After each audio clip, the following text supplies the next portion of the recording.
Happy to be here with you guys. I have Derek McLaughlin on with us, and he is the Partner Relations Manager at Zen Planner. He's going to be walking us through some of the cool features of Zen Planner and how we can help optimize kind of how we run our businesses using that amazing tool. The way it's going to work is he's going to talk, we're going to listen, and if you want, you guys can ask questions in the question box off to the side, and I will keep an eye on it. And if I see a question that needs to be asked right away, I will interrupt Derek there, and I will ask the question for you. Then at the end, we will break and go into a Q&A, and we can keep going on that as long as we need to. I guess that's about it. Let me welcome Derek. Derek, how you doing? Good, man. Thanks for the intro. Sure. Awesome. So yeah, thanks everyone for tuning in. Glad to be talking to you guys and trying to help make you guys and your businesses more successful. That's our goal here at Zen Planner. So try and provide a solution to make all of that happen. So that being said, I know there's some areas of the system that people want to get more familiar with, understand in a little bit greater detail, and kind of dive into some of that fun stuff that can really help make your lives easier as coaches and owners. So that's the goal of these webinars. This is number one. We'll plan on doing a couple if needed. We'll do as many as we need to. We want to make sure you guys are running this thing as smoothly as possible. So for this first one here, what we got queued up, I kind of talked to Bedros and try to get a little bit more understanding of what your guys' pain points are and just things you want to know a little bit more about the system. So that being said, for this first one, we're going to jump into some of the foundational things before we get into more of the advanced stuff, just to set that foundation and understand where some of these numbers are coming from, how the system all works in unison there. So today, planning on going over the processes to manage your leads and your clients, so prospects and future clients and also those current clients. I'm going to dive a little bit into scheduling. So how to create your classes, how to set up your calendar, also go into a little bit with attendance there, and also how to run and manage payments. Hopefully, if we have a little time at the end of the payments, we'll take a quick look at reporting, because I know that's one of the big points you guys want to learn more about. If we don't get into it too deep today, we will definitely take some time on the next webinar and kind of do a deep dive into reporting. So, like I said, just kind of laying that groundwork to understand everything in the system and how it all works together better. So cool. With that being said, let's hop into that first item. Managing your clients and your leads, right? It's a big thing to kind of keep on top of. Not only do you want to manage and nurture your current clients, but you also want kind of a set place and some set organization with your prospects, right? So you can get those people in, and that's people that may just be interested. Maybe it's people that have done, one of your kind of low end offers. Maybe it's people that just want to know more about what you guys do. So we can manage all of that in Zen Planner and make it super easy on you guys. So first things first, let's take a look at just managing your current people and then getting new people into the system. So I am in my test database here, so all of this is kind of test data. There's no real live stuff going on, so you can disregard the title there. But first things first, I'm going to click on the left-hand side on my people here. So a decent amount of stuff going on. You'll see up here at the top left, we have a little bit of organization here. We can show all people, just our staff members, our students, also known as our members, so anybody that's currently active and paying, and our prospects. The only other status of person that is not listed here is your alumni. That's what we consider people who have been paying members and no longer are for whatever reason. Different reports we can run on those people as well, but just to give you a heads up, that's kind of the fourth layer of person status there. So within people, obviously the first way to get a person into your system, pretty straightforward, but it's also a manual process, right? Up here in the top left, we have the add a person option. I won't run through this all in super grave detail. It's pretty self-explanatory stuff, right? Just adding a person into the system. You'll have some required information, name. The next few pages, you'll have contact information. You can add that person as a prospect or as an actual member. Totally up to you guys. If you guys want to, I can dive a little bit deeper into this process, but something you can kind of play around with, add a few test people, just get more familiar with that process. But again, this is a manual process of entering a person, right? Ideally, in a perfect world, we wouldn't have to enter that information. That's all going to be available based on some action taken by that person. So this is kind of your last resort, but it's really good to know about, just in case somebody comes in, hands you a piece of paper and says, hey, here's my friend, their phone number, they're interested, maybe you should give them a call, right? Then you may want to add them like this. But there's plenty of other ways to get people into the system. One of those additional ways is to set up your membership options. So if I go to Setup, and down here under Programs, I have Membership Options. So these are all of your different ways that people can essentially pay for your services. So you'll see there's a ton of options here. You can do recurring memberships, right, with like 3 times a week, unlimited classes. You can also do punch cards. This is also where you can add kind of your low barrier to entry options, right? Like free trial week, or maybe you're running a 21-day challenge or something like that. All of those can be created here through membership options. And you'll see with some of them on the right-hand side under public, there's either a no or a yes. Yes means that this can be published online and available for people to sign up themselves through the website. Some people really love that, some don't. Some people really like that, interaction to get them signed up instead of just here's my options, sign up. Totally personal preference and how you guys run things, but you do have that option. And just to give you a little intro, I'm not necessarily going to hit on every option here in the membership setup. We have a ton of good help documentations for that stuff, so feel free to browse around in that. But you'll see if I scroll down, there's an online section. If I want this to be available for people to sign up online themselves, I can just make sure this yes box is checked. If it's not, all that information will be hidden. But I can check that. I can add things like a description, add what is required as far as payment goes when they sign up. We recommend the sign-up fee plus first, meaning they're paying their first or potentially only installment as they sign up, which is nice because then you collect that money. That money's in there, it's reported for, then you can kind of work that process of actually signing them up into more of a long-term option. These enrollment begins fields can manage when this is actually visible, right? So maybe you're running an option just for February and you don't want anybody to sign up after the last day in February. I can set those dates, and this option is only available online within those dates, right? So you don't have to go in there and make sure you turn it off or anything like that. It'll automatically be pulled down from the website on that enrollment end date. Also have a begin date here for when that membership would actually start. So let's say they can sign up through February, but the challenge actually starts on March 1st. I can say membership begins on March 1st. And even if they sign up today on the 1st of February, that membership won't technically begin until the 1st of March. So you have some options there.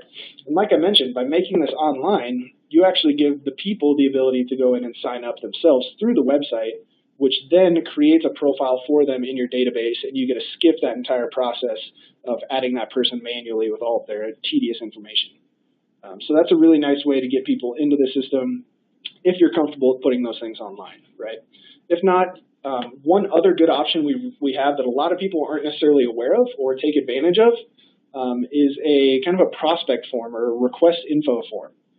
So that is, again, something that can be embedded on your website. It can be, you can direct people to it from your regular website, however you want to manage it.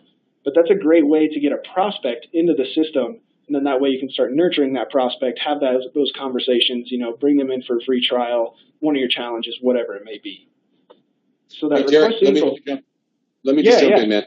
We've had a bunch of people Absolutely. come on the call since we started. I just want to remind everybody that if you want to ask a question, go to the question box and type it in right there. I'll try to keep my eye on it, and if it pertains to what we're talking about right now, I will interrupt Derek like I'm doing right now, and I'll ask the question. We can go on. That said, we got one from Sean Francis.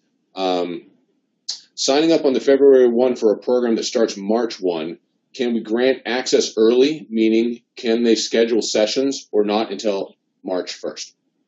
Great question. So the ability to schedule sessions all is revolving around that membership and when it is set to begin and end. So technically, if this is a one month long membership starting on March 1st, they will not be able to schedule a class or a session until that begin date. So the 1st of March would be the first day they could essentially sign up for a class or a session. Cool?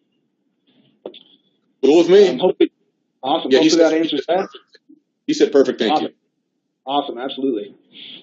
Cool. So yeah, like I was explaining, we have this request info form, which is a great way just to manage leads, get people in the door, just so you can start having those conversations and have their information on file. So in my setup menu here on the left, if I go down under Member Connect and go to this registration options, this is going to allow me to set up a request info form for whatever program or programs I choose. So you'll see here, these are all of the programs I have listed. Again, this is my test database. There's a decent amount going on here. But anything you see with a green check mark means that that is a program that has a request info form available. So let me just go down to Bootcamp and say I want to create a request info form for Bootcamp to put on my website or my Facebook page. Again, these things can be embedded so that way people can just submit their info. If I click on that, I'm going to have some fields here show up. So first things first, add a prospect form to my website for the Bootcamp program. If I want to make that public, I definitely have to check that and say yes. Now under there, I'm going to have a lot of options to choose from as far as what information I need to gather at that point of inquiry. So you'll see, show these fields on form. Got a lot going on. First name, last name, email, and phone are required. Those are already checked. You can see I cannot check or uncheck those. But I do have the ability to toggle some of these on and off if I want to. So I could get, gender, maybe a birth date, and I can also add custom fields to this, which we'll show a little bit later. But say I want something like, what day and time works best for a phone call or something along those lines. I can create that field as well and have them fill that when they're entering that information. So all I have to do from there is save changes, and that form is going to be live. Once I do that, you're going to see that under this widget tab, I have some code here. This is how to embed things through ZenPlanner. We'll touch on the processes there very briefly, but again, there's really good help documentation out there to walk you through these processes. Or you can always reach out to somebody on support team or on sales or wherever, and we'll be happy to get those codes for you and teach you how to embed those onto a website or a Facebook page. But once that's embedded, that form is going to live. It's going to be on the page or Facebook. People are going to be able to actively fill that information out and submit it. And the great thing about that is, again, instead of having to manually enter a person's information, that's all going to live in ZenPlanner already just by them submitting that form. They're going to be entered into your system as a prospect for your bootcamp program. So, all right, pretty nice. I got a few more questions here for you. Yeah. All right. So Leon asks, how do I set up a one-on-one training session with a limited number? By limited number, is there a little more detail there? All right, we'll come back to that. Leon, if you could post again, that'd be good. Saul wants to know, when entering a new person, can I have the default gender be female instead of male? Great question. Any of those default fields are just automatically set the way they are. Unfortunately, that's just something that's hard-coded into the system. That is a great request, though, and honestly, any type of request you guys have like that just would make your lives easier, little simple tweaks, feel free to shoot those over to our support team because we're always taking feature requests, submitting it to our product team. So any little thing like that, by all means, we want your guys' input. We want to know what would make your life easier. So send those over. Do not hesitate. And I'll add that one myself, so you don't need to do that. But anything else that comes up, shoot it over. All right, I've got one more. Oh shit. We got a lot more. Hold on. Can we integrate 3 free from corporate into our ZenPlanner account? 3 free? Is that what I heard? Yeah, I'm not sure. That's from Matt. We have a thing on our corporate web pages that has a deal for 3 free workouts. I think that would require some integration on HQ's part, so I don't think that's going to happen anytime soon, just based on their current workload. Yeah, it could, and you could always set up a membership option to allow for 3 free trial sessions or whatever, and make that public if you wanted to, and then integrate that into the website or Facebook. So that, like you said, if without working directly with HQ to make something happen, that is a pretty simple add just by adding your membership option there and making it public. All right, and this one's from Shauna for me, kind of. Would HQ put that on our website for us? I'm assuming she's talking about that widget that you were just showing us. Gotcha. That's something that I would have to talk to the web team about. Shauna, do me a favor. Shoot me an email, CC website at fitbodybootcamp.com and do that request, because I don't know the technicality of how to do that. Okay, back to Leon's question about the private training, I suppose. I want to sell a package of only 10 sessions at $25 a piece. Gotcha. So that sounds like another one of those membership options, right? So you can pretty easily, if I pop over here back to membership options, you can pretty easily add a membership option with whatever kind of parameters around how many sessions they get and the price. You can add those however you want to. So in the class limit section, if I said limited, threw in a 10 here, and made it a class card, that essentially gives them an electronic punch card for only 10 sessions of whatever program I choose here in a second. You'd want to make sure auto renewal there is off. And then installment plan for that, if it's 25 a piece, if you're selling just kind of a package deal, right, then it would be 250. So you could just throw 250 in as a single payment if that works for you. And then you can just choose, right, out of this, maybe they just get the one-on-one sessions, or maybe that allows them access to boot camp classes. You can have complete control over what that actually gives them access to.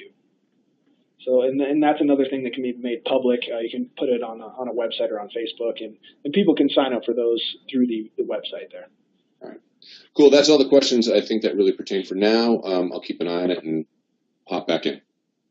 Cool. So last thing I was talking about with that request info form, if I pop back in there, go to my boot camp. One other kind of cool thing about these prospect forms is you can apply tracking codes. And these are really useful for multiple things. Not only does it provide you with a little more context as to how that person found out about you or how they submitted their information, but I'll show you in a second here, we can also trigger some automated messaging or tasks around some of these codes. So if I go to tracking codes, this again is my online prospect form, right? So I could create a source. I could have it say website maybe. And then that way when somebody submits that form, I know automatically this person came from my website. And then that goes really in depth in not only those automated tasks and messages, but then into reporting. So I can see, on a monthly, quarterly, yearly basis, how many people am I getting through my website to submit that request info form. So again, this can get really detailed, really deep, just depending on how far you want to take it. Priority, probably don't need to set codes like that because you don't know right off the bat when they're submitting their info if they're high priority, medium, low. Status, this one's really cool because you can trigger some of those tasks and messages off of this. So I can say this is a new prospect, obviously, right? I have not contacted them yet. We've had no interaction. This is a new prospect submitting their information, and I can move them through that prospect status funnel as they go through the process. And I can manage these labels here also, which I can show you in a second. So if you have your own kind of sales funnel or workflow, you can completely modify what these statuses are. Other than that, probably don't need to mess with it. And then if you save your changes, after I add that, that's now live functioning. Somebody submits that info. They're in my system as a prospect. That way I can work on them and kind of get them in. As I was mentioning, one thing I really want to show you guys, there's some really cool automations that you can set up around those statuses and these kind of prospect submissions. So if I go to my automations here in my setup menu under communication, a lot of stuff already going on in here, but you can create your own as you please, right? So let's say I have my own custom task that I want to set. Let's say I'm an owner. Somebody submits my request info form. I want to have a task generated to myself to call that person as soon as possible, right? So what I can do is add an automation. You're going to have a lot of options in here, and really the way to choose which option you're using is to think about the criteria you want to use to trigger that event, right? So in this case, this is just a simple people trigger because I'm triggering it off of a new action on a person, not necessarily like a membership purchase or a upcoming bill, right? It's based on people. So now I can click add, and then I'm creating my own custom automation here. In these automations, again, these things are so useful for you guys. It's basically like adding another assistant without having to pay anybody, except ZenPlanner. So for number one, records for this automation. All of these options here determine the criteria of what's going to trigger that task or message. So I can leave these as broad as I wanted to. So if I left it all blank, it would include everybody. So it would include anybody from any of these groups, any status of person, whatever. But I can narrow it down, which I'd obviously want to do for that prospect. So let's say I want to make this just for prospects and new prospects from the website. right? So I can narrow it down to say this message is going to be targeted directly for those people that submitted that request info form or became a prospect through the website. Everything else I can leave completely blank.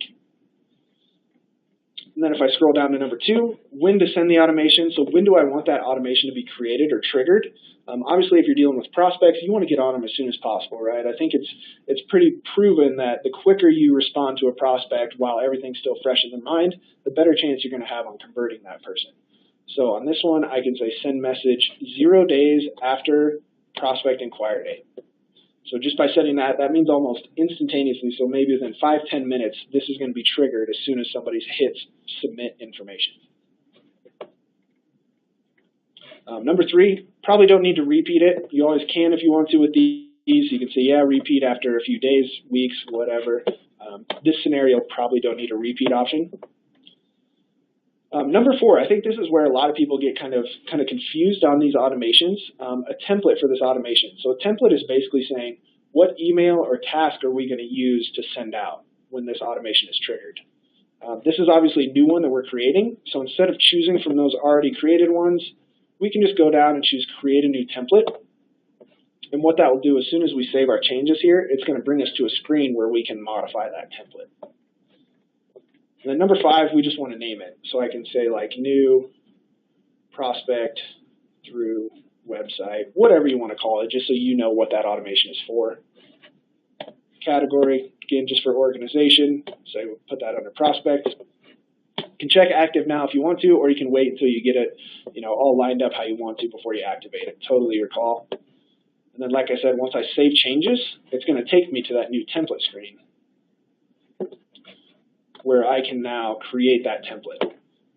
And this one you'll see is defaulted to an email message, which is great if you want to send a message to that person right away to say, hey, we got your information. Thank you so much. Somebody will be reaching out shortly. You can set up an automation for that as well as an automation to go to you as the staff person.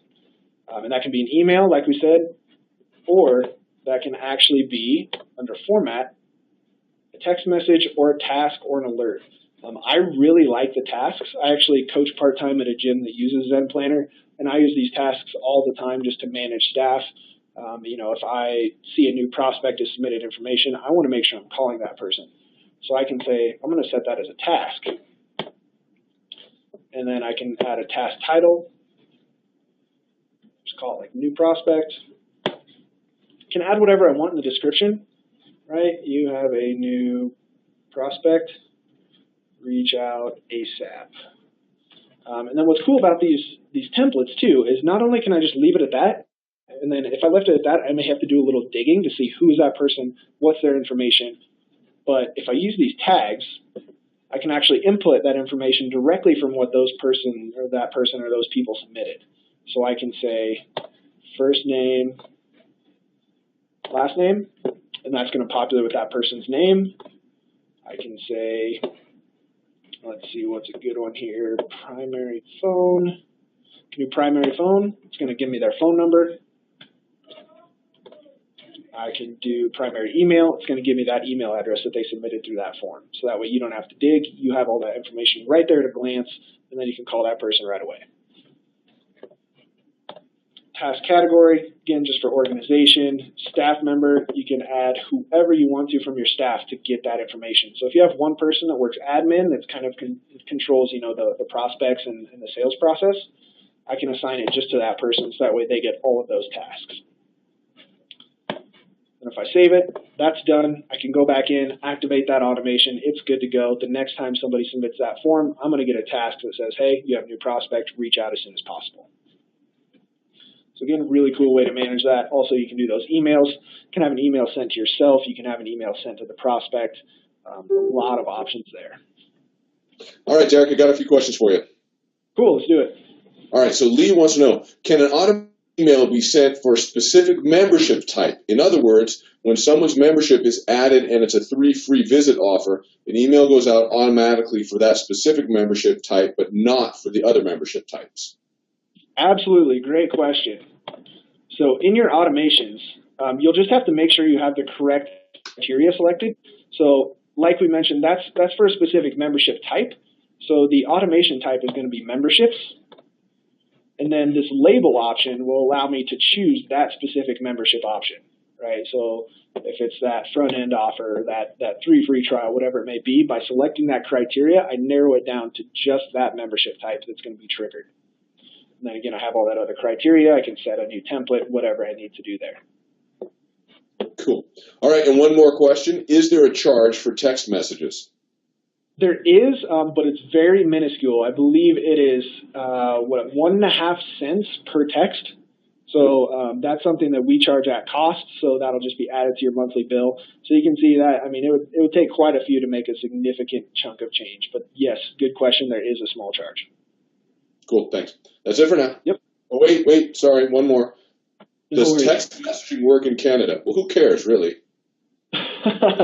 Actually, I believe that it's U.S. only at the time. Great question, but right now texting is U.S. only. Sorry, Shauna. All right. Thanks, man. We're working on it, though. Cool. So yeah, those automation and tasks, excuse me, those are huge and really big things you'll want to know how to manage because they can save you so much time, so much energy, and make it just a really streamlined machine. One thing I did want to touch on in regards to that as well, if you remember for that prospect one, see if I can find it, we have this prospect status that I mentioned. You can modify and kind of customize this sales funnel. So I want to show you guys where you can go to do that without just kind of leaving you in the dark there. So back in setup, if I scroll almost all the way down here under database tools, I have lookup codes. So within lookup codes, any of these categories you see here on the left are things that I can manually update or customize or change however I need to. You can see this one defaults to prospect status, so that's perfect. So let's say I have new prospect, call 1. Let's say I want to make it free, trial, booked, not interested, ready to sign. I can add another label. I can add a bunch of these, as many as I need to create my true sales funnel. So you can completely modify those and, again, create those tasks and automations based on your custom prospect statuses. So that's a really cool feature. Also, under database tools, you have custom fields. This is where I mentioned you can create some of those fields that you may want to have somebody submit that's not currently in that list of available ones. So here I can just add a custom field. I can say best time to contact, something along those lines. That's what they're going to see. Data type is how they're going to complete that field, whether it's text, long text, a yes, no, a number, whatever you want that to be. So long text. Location is where that will display on the person's profile. Let's just say contact. And then show in profile is whether or not I want that to be one of the first visible things when I go to an individual's profile. So if it's something that's really important, you know, like a medical issue or an emergency contact, that's something you don't want to have to dig for. You want to make sure that's an important field. Once I save that, you'll notice that's there now. And if I go back to that prospect form, best time to contact is now one of my available options. So those custom fields are really great. You can add them to membership sign-up processes, you know, the request info form, anything like that. So those are good to keep in mind as well. All right, man. I want to go back to that text question because here's another one. Yep. Does text work in Canada if it's sent from a U.S. number? Good question. I believe. Oh man, that's a really good question. Whoever that is, Josh, can you get me their info when we're done, and I will follow up. Yeah, Tyler, send me an email with your email address and whatever. I'll forward it to Derek, and we'll get it looked at. That's a great question. Thanks for bringing that up. Sure. Cool. So those are kind of the big things around managing people and prospects and leads and everything like that. Hopefully that gave you guys some groundwork, some foundational stuff there that you can start implementing as soon as possible. Again, there's a lot more to it. If you really want to dive in depth, any questions on that stuff, please don't hesitate to reach out to our support team. They'll be happy to help you with any of that. One other big thing that Vedros mentioned was something you guys really wanted to learn more about or become more proficient at is your scheduling. So let's take a look at some of that stuff here. So in setup, under programs, I have my classes option here. This is basically where I can create my set schedule on a kind of a larger scale, right? So the calendar that I want people to see, to be able to access, to sign up for classes, that is what I want to create here in my classes section. So my boot camp, I don't have any classes created for that yet. So pretty simple, add a class. We'll just call it boot camp. Which program that falls under, obviously my boot camp program. Description is optional. You can throw something in there just to give people a little rundown of what that's going to offer or what they can expect from the class. Calendar color, what color do you want that to show up? It's kind of a nice way to differentiate your different types of classes, so that way if I know all my boot camp classes are red, I'm going to look at the calendar for all the red classes, right, for which one I want to sign up for. For scheduling, this is a really cool feature that I want to show you guys. So first, let's say boot camp is Monday, Wednesday, Friday at 6 a.m. It's an hour. It's at my main location. So the staff member, I want to show you a really cool feature around that scheduling portion here in a second. I want that to begin, sure, let's say the 1st. I don't have a set end date yet. As far as I know, that's going to run indefinitely. I can always come in and change that and end it on a certain day if I need to. But we'll say no end date for now. So I'll save my changes, and if you notice, I did this for Monday, Wednesday, Friday at 6 a.m. So instead of having to go through and add a new class and create all that from scratch each time, there's a little feature here called Use Multiple Schedules that will actually allow me, as long as that's the same bootcamp class, I can click Use Multiple Schedules. Down here I'll have Monday, Wednesday, Friday at 6 a.m. Can add a new schedule. Let's say I want to do Monday, Wednesday, Friday at 7 a.m. as well. Throw that in there, main location. I can also choose a different staff member for that one. Same recurring options here. And now quickly, I already have those different class blocks added to my calendar and available for people. You can see here under the multiple schedules. So a nice little shortcut there, way to make it a little bit more convenient for you guys. You'll also notice within a class, right up at the top here under boot camp, I have 3 tabs: schedule, online, and memberships. So the second thing I want to do after I create this class is manage the online settings. So right now it defaults to not being online, so something that's not actually visible for people to manually go in themselves and book or reserve a spot into. So if I want that visible, got to make sure I check that box. Once I do that, you'll see I have a lot of other options. Allow people to reserve this class, yes. And this is where I can add my reservation max. So let's say I can only have 20 at a time. Can also add a wait list. And what's also cool, kind of reverting back to those automations, you can set up waitlist automations to alert people once they've been moved from the waitlist to the reservation, and that will happen automatically. So if I'm the first person on the waitlist, somebody in that 20 reservation spot cancels or removes their reservation, I'm automatically pushed into the reservation, and as long as that automation is active, I can get an alert saying, hey, you've been moved from the waitlist to reservation, show up for class, let's get it going. So kind of a cool feature there. Can also allow people to see how many spots are left in the class. You can toggle that on and off, totally up to you. Some people love that, some people don't want that visible. And then based on our member app that's available, you can make the participants for that class public. So I can see, hey, my buddy's coming to this 6 a.m. class, I better make sure I get into that. It's full. So again, just a simple checkbox.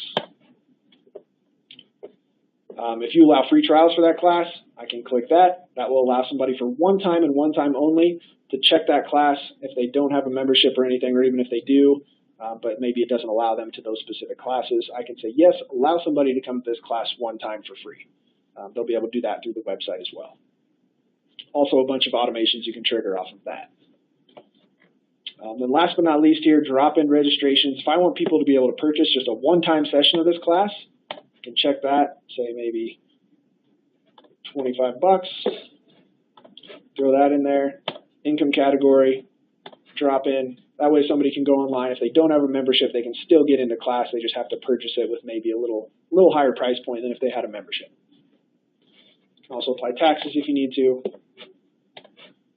Save your changes. That's good to go. That is now online, available for everyone to sign up for. Last one here on the top of these tabs, we have memberships. So you can manage this from the membership option itself, or you can do it through the class here. So this is where I get to say, for these bootcamp classes, what types of memberships do I want to allow to come to this class, right? So say I want my front end offer, I want my punch card, 3 times a week, unlimited couples, and my free trial week.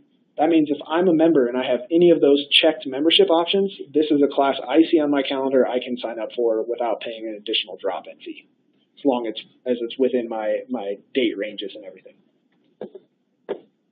Last thing on this page, you'll see this max enrollments. We actually steer people clear of this option. This can used to confuse a lot of people.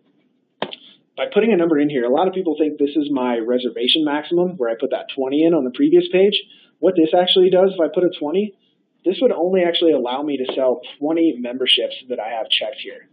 So really, this is something that's not used very often. This is only to be used, say, if you have a really, customized, specialized program that you're saying, truly only 20 people can have this membership that are allowed access to this program and these classes.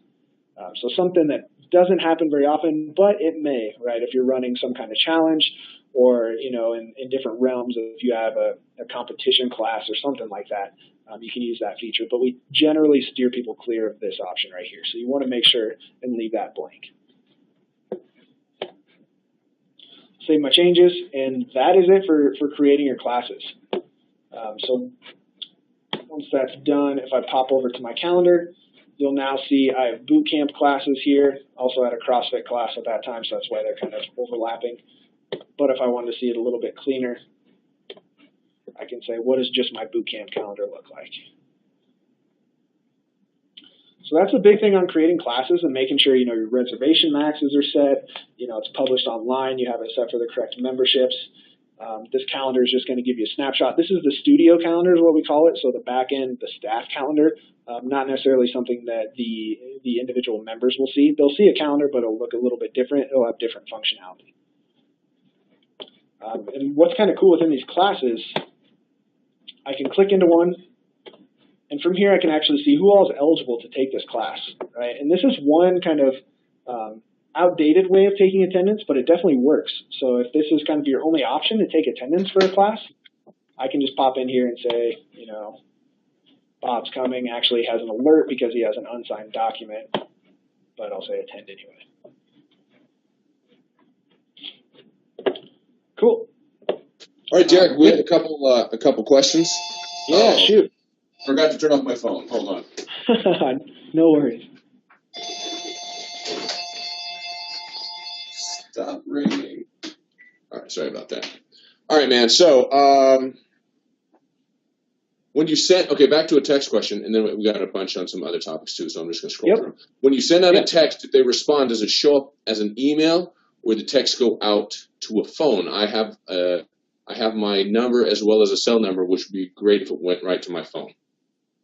Gotcha. So actually those texts, if you just reply to it, it's going to be from a number. Similarly, if you get like a text from like a 5-digit number, so it's going to be one that doesn't actually have a reply to function. So a lot of people actually include that in the text if they need a reply to. A lot of times people just use the texting for, simple like reminders and things like that, not necessarily for back and forth communication.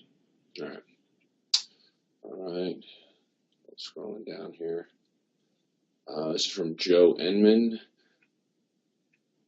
When prospect purchases an LBO, do they automatically become students/members, or is there a way to keep them as prospects? Great question. Whenever somebody purchases what we have in the system as a membership option, they are then technically a student, so technically a member. A couple ways, you can still manage their prospect status and do things like that. But as far as just that overlying person status is concerned, if they have signed up and purchased a membership option, they're technically a student. All right. And next. Sorry. Shauna asked, with the 3 free sessions, are people automatically put into Zen Planner, or is this in FitPro? It's FitPro, Shauna, for right now. There might be a way to integrate with Zen Planner. I honestly don't know, though. Yeah, great question. So we're actually, I don't know how far you guys are into this, but we are exploring a FitPro integration. So that is something we're looking at. We're working with HQ to kind of figure out how that would look, how that would work. Super early stages, so don't get too excited yet. But definitely something we're wanting to explore to make things a little bit easier for you guys. Cool. That would be good. Leo wants to know when will the customer iPhone app be available for them to check in? To check in, so right now it's available for them to reserve classes. So if you haven't already, have them go to the App Store or on Google, the Google Play Store. The Zen Planner member app is available. Right now it is basic class reserving functions, but it is definitely available, and we're releasing new things to it about every month or so. So you can manage reservations, all that good stuff through the app right now. So have them go download that, check that out. Awesome. All right, last one, and then I'll let you roll again. I have a setup nutrition class as a single event this month. I have members on 3 times a week only programs. How do the 3 times a week members register for this single event without taking one of their 3 sessions for boot camp? Great question. So a couple different options there. So right now, if it's listed as one of the available programs or types of classes for that membership, it will use one of those 3, which, like you said, is something you're trying to avoid. What you can do a couple different things. You can either create an additional membership option to add to that person for free or for however you want to charge to have access to that event. That's an option. Or you could actually create in Zen Planner an actual event as opposed to a class, which is something that you can give, you can make free for your members, and you can charge for non-members, different things like that. That's a nice way to manage it outside of membership options, so people can actually sign up for it as a member for free, which you just make the price 0, and then that way they can register for it, and it doesn't dock them from one of their 3 sessions. All right, cool. We actually have a bunch more questions. Let me just take one more, and then you want to take more questions, or you got more stuff you want to talk about first? May have lost Josh. Oh, can you hear me? Hey, can you hear me? We'll roll into a couple different things here. I want to make sure there's a little bit of extra time at the end for Q&A, so we'll go into a couple more things here. Attendance tracking is definitely a big deal for you guys. You want to make sure you know how many people are coming. That way, if they're on 3 times a week, you're making sure you're keeping track of all that, and they're not overusing their membership. So, like I was starting to mention here on this class page, you do have the ability to mark as attended, but there's a lot of upgraded and kind of cooler options for you guys. A lot of it is specific to be done on like an iPad. We actually just recently released a kiosk app, which is something really cool that you can actually set up at the front of your station wherever people walk in. People can sign up through it. They can sign into class. They can purchase memberships. They can sign up for events. They can even purchase retail products through that app. So if you haven't already, go check out the Zen Planner kiosk app, something for you staff members that's really going to help you. Also, we have kind of the original attendance kiosk and face board here that you can use through an iPad or through a computer. So what I can do, if I go to Setup under Programs and Attendance, right here I'll have Open Attendance Kiosk. I can click that. That's going to open up a new window here, and I can either go to the attendance kiosk or the face board. So these are 2 options. They both work for tracking attendance. For that attendance kiosk, you can set this screen out. Again, you can do this on an iPad or a computer. I can just leave this up here. And then that way when people roll up, they can just type their name. Let's say I'm Bob Bobby. Got a lot of unsigned documents here. He needs to sign his waivers. But that's why it's not letting him in. You can see right here it's getting an X. Can't check in until the alerts above are cleared. So that's an option for people to just sign into class. The other option is the face board, which is the same type of deal, just a little bit nicer looking, I guess you could say. So let's say 7 a.m. boot camp. Again, unsigned document. You can see how these alerts come into play if they won't let me check him in. But if it did, his profile picture would just show up here, checked in, and then I can keep kind of a running tally of who's showing up. So a couple different options there to take attendance. Also, like I mentioned, check out the kiosk app. That's a really slick way to have people sign into class and also be kind of a point of sale for retail stuff. So that is kind of the basics on attendance tracking. Your calendar will automatically be updated as people check into class under this attended tab right here. You'll notice you have a bunch of different options. You can see who's on the wait list, who all is eligible, who may be as reserved. A lot of different options there. But that's kind of your staff kind of high-level overview of that specific session and the attendance happening there. Cool. So that is really the high-level stuff I wanted to touch on classes. Again, any questions, feel free to shoot them in or shoot them over to support. The email address, by the way, for them is support or help@zenplanner.com, or you can give them a call at 1-866-541-3570. Either way, we'll make sure we get you helped out there. Hey, Derek, can you hear me? Yep. All right, cool. So do you have more to present, or did you want to switch to questions? What do you want to do? How are questions looking right now? Yeah, it looks like about, 15, 20 questions. All right, let's jump to that. Like I said, we can do as many of these webinars as we need to. So all right, let's, cool. Let's make sure people's questions are getting answered. All right. So from Sean again, if you have a different trainer for each session of the week, what's the best practice to set up the schedule? Great question. So if it varies from week to week, that does make it a little bit more difficult, but there is a quick report you can run to kind of batch update sessions that somebody's coaching. You can always, pop into a class wherever my boot camp is, and I can update that. So I can say, maybe my 6 a.m. next week is going to be Melissa, and I want that one to begin on this Monday, and save it. I can do things like that, but again, that's taking effect from that day forward, so it may not be the best option. Another quick option is to run a quick report here. So if I go new report, class sessions, I can do like date is next week.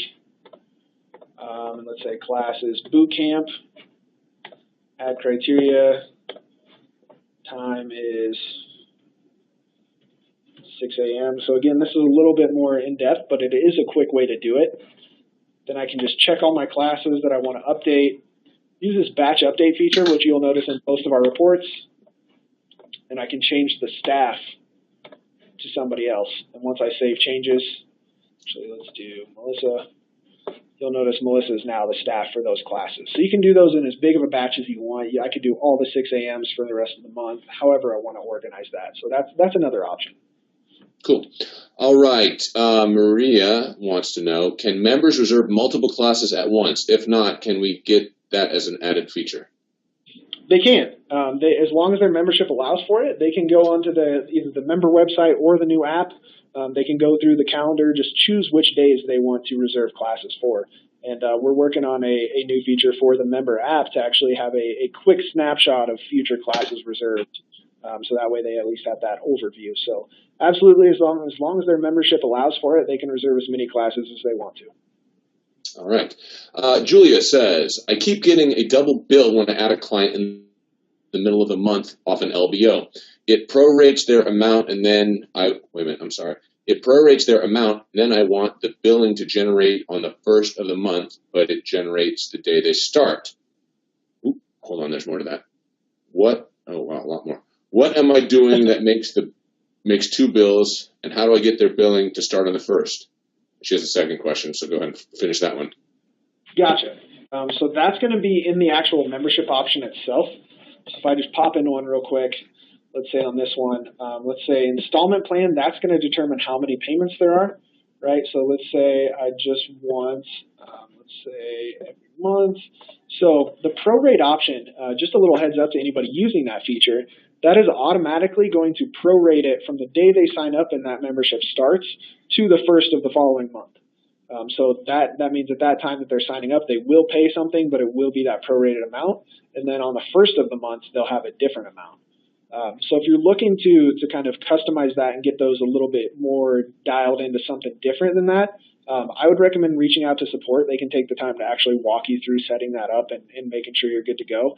Otherwise, we could spend 15, 20 minutes here, and I could really go into depth, but I want to make sure you get that one-on-one attention. So reach out to support or shoot me an email or shoot Josh an email, and I can make sure somebody gets a hold of you. Next question, how do I add a monthly client to a challenge membership? Is it okay to have overlapping memberships, or is there a better way? Absolutely. So if they're like totally different memberships that aren't really relating to the same thing, so we can see here on Bob's profile, he has a regular unlimited membership. No problem at all. If I just go add a new membership, and let's say I have some kind of challenge, who knows which one I'll do here. Let's just do that one. And it'll give you a little warning to say there's overlapping memberships, but that's just so you don't accidentally mess up and have two of the exact same for a person and double charging them. So if they're different memberships allowing for different types of classes or sessions, by all means you can have multiple memberships for that person. So I'll save this real quick. And now on his profile, you can see he's got the unlimited membership and the free trial week. Obviously, those aren't ones you'd want to have, but if you have a challenge membership, you can by all means add multiples to the same person. Cool. All right. How do I issue a refund on my Zen Planner towards my monthly totals when I had a double charge? Great question. So I'm assuming a refund to a specific client. So right now, if I go to financial within somebody's profile, and I go view payments, I can see the payments they've made here in the past, right? So let's say this January 27th bill was the one that shouldn't have gone through.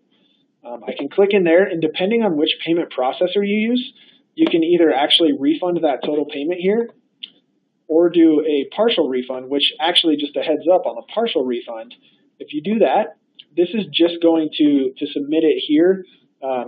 I would always double check with your payment processor to make sure that's gone through. Some of them we actually can't do partial refunds, so make sure you're going through and doing that directly with the payment processor.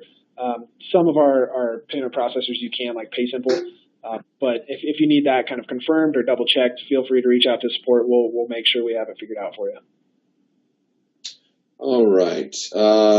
These are all from Julia, by the way. This is the last one. I cannot find how to generate sales tax on merchandise for the previous quarter. I can only get it to show me the current month. Gotcha. So again, we'll go into reporting more in depth in another webinar. But just real quick to show you some of those features here, we'll go to new report, and I'll actually go to bills show retail store processed only. Of course, I don't have any in here. But due date, I can actually set a begin and end due date if I want to for any time in the past. So I can say due date is on or after, let's say October 1st of last year. And then, or I can even use paid date. That may be a little more accurate, right? Instead of due date, paid date actually shows when that was actually paid. So I can do on or after 10/1/2015 and before 11/1/2015. And then, so that once I refresh that, that's going to show all those paid retail bills for that month of October. And then one other thing you want to make sure you do in edit report settings, make sure you have the taxes displayed, right? So you can actually see if that tax amount was added, how much that tax was, and then that'll actually summarize it at the bottom of that report. So again, we'll go into reporting a lot deeper later, but play around with that. You can get those date ranges to match up with where you need it. Cool. All right. Is there any notification, and this is from Ashley, is there any notification when a member gets moved from waitlist to reserved? Yes, absolutely. So if I go back to my automations, I may have them in here. They may not have been activated yet. So yeah. So under calendar, there's going to be a couple here. One that's already in your database and ready to go is called waitlist upgraded to reserved email. So all I need to do, I don't really need to touch any of this unless I want that just for a specific type of class or anything. But this one, as it's set defaulted, if I activate it right now today, it would automatically notify by email that person that they've been upgraded to the reserved status. And how you can modify that email if you want to, in your templates or in your automations, I guess, there's this little blue arrow next to the template option. If I click that, that'll show me what that email looks like. So, you may want to go in and modify that so it actually has your language, sounds like it's coming from you. But by all means, there is that automation ready to roll. All you need to do is activate it and customize it.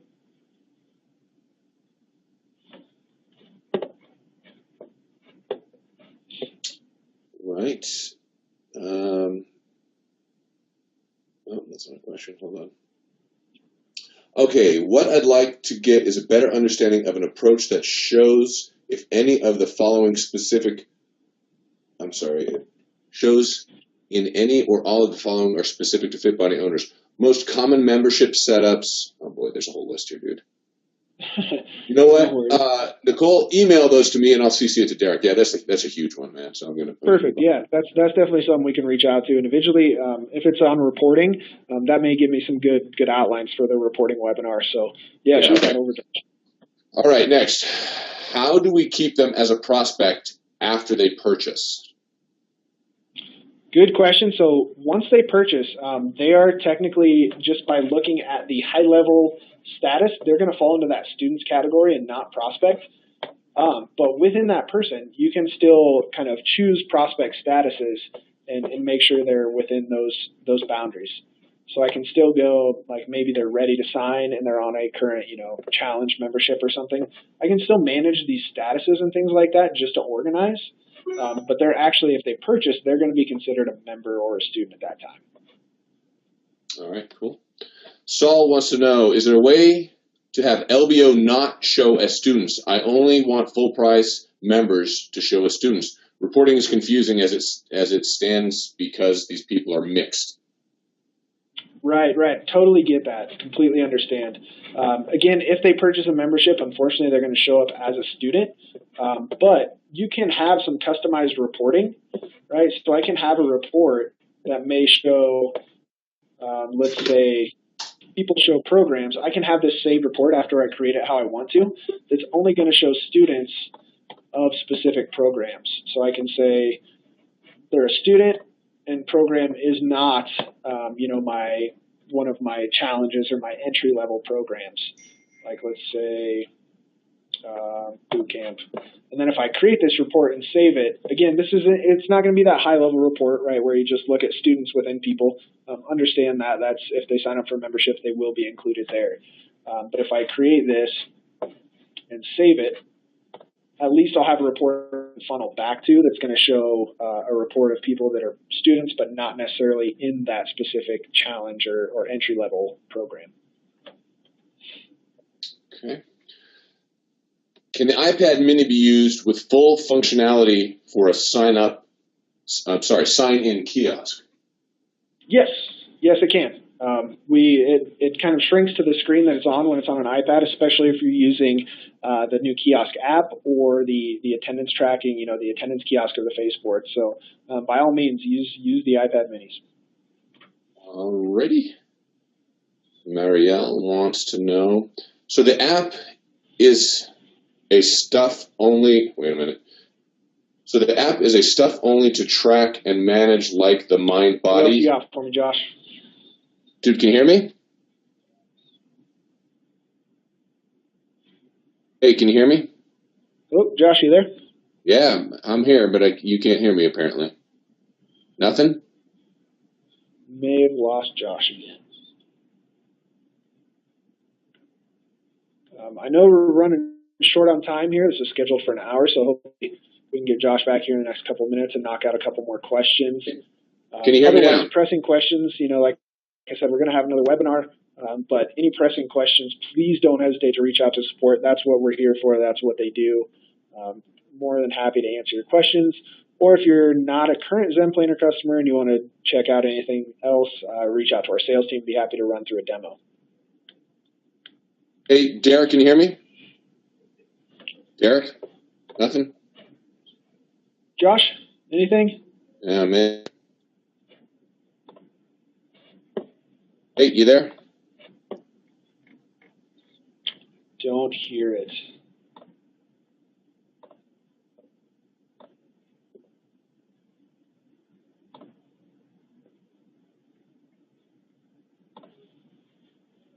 Don't hear it. Sorry, guys. I'm trying to look back through the questions here on my end, see if there are any. How about now? Can you hear me now? Hey, there he is. Yep, you're good. Yeah, I heard you perfectly, and my mic said it was working, but to no avail, man. All right. Let's see. How do we create an event? Great question. Quickest way, pop into your calendar, and up here on the left, you're going to have add to calendar. If you click on that or hover over it, one of the options here is events. Another way without having to go to your calendar, you can just click in here and you'll also have add an event right from that power search. So here it's similar to setting up a class, right? So you can give it a name, a category, a staff member associated, things like that. You can set the duration. You can also create a multi-day event. From the top, you can do a description. This is that pricing. So I can have $0 just to my members. And if I wanted outside people, I could have another price, say $50 to public, where people from outside could sign up. Again, that's another way to get kind of some lead generation there. So up to you there. You can create those, customize the bill due, whether or not you want that to be available online, how many people can sign up for that. Totally up to you there. So you can play around with that with a couple test ones if you want to. That's a great way to learn some of these features, is just play around, create some test people, some test events, things like that.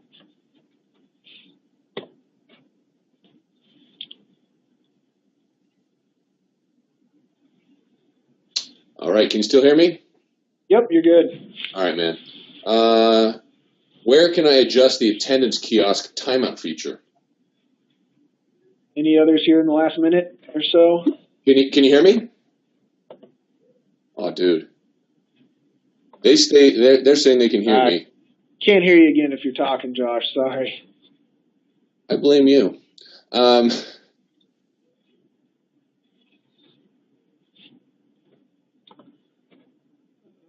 see.